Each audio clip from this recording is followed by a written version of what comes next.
Hello bachcho, let's see this question. This question says three metals A, B, C are arranged in increasing order of standard reduction potential.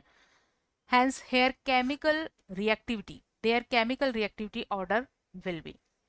Key concept for this question is chemical reactivity of metals.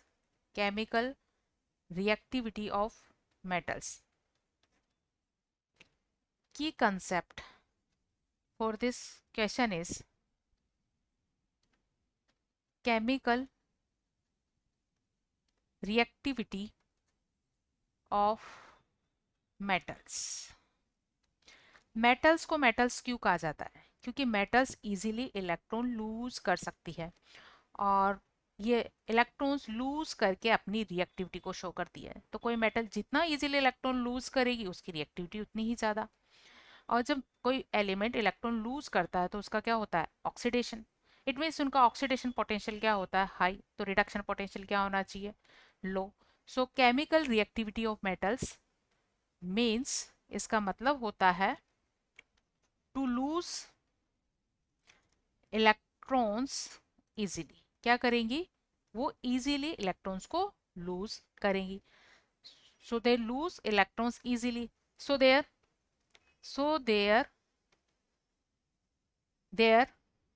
Oxidation there oxidation takes place.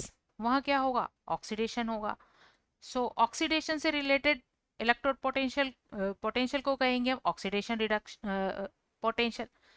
So metal है, अगर ये Mn plus oxidation state में जाती है और n electron lose करती है तो इससे related electrode potential, standard electrode potential oxidation, जिसे हम ऑक्सीडेशन से रिप्रेजेंट करते हैं, इसकी वैल्यू क्या होती है? इसकी वैल्यू बहुत ही हाई होती है।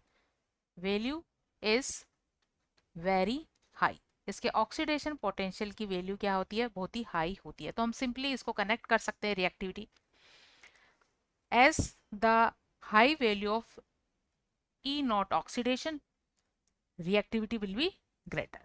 So reactivity is proportional to E naught oxidation of metals के क्या होगा? ऑक्सीडेशन के प्रोपोर्शनल होगा।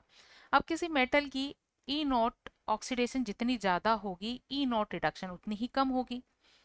ठीक है, तो हम इसको इस तरह भी कर सकते हैं, E नॉट रिडक्शन मतलब रिएक्टिविटी ई नॉट रिडक्शन के इनवर्सली प्रोपोर्शनल होगी। अब जिसके लिए ई नॉट, क्योंकि क्वेश्चन में गिवन है तीन मेटल ए बी सी और इन ए बी सी के लिए ई नॉट रिडक्शन का ऑर्डर है ई नॉट ए का सबसे कम, ई नॉट बी और ई नॉट सी। तो सी के लिए क्या है? ई नॉट वैल्यू सबसे ज्यादा है, तो इनका रिएक्टिविटी ऑर्डर क्या हो जाएगा? जस्ट अपोजिट हो जाएगा।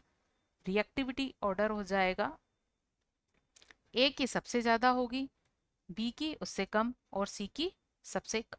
तो जिसके लिए ई नॉट रिडक्शन वैल्यू ज्यादा होगी उसके लिए रिएक्टिविटी सबसे कम होगी। सो रिएक्टिविटी ऑर्डर इज ए की हाईएस्ट, बी की उससे कम और सी की सबसे कम। Hope you understood it well. Best of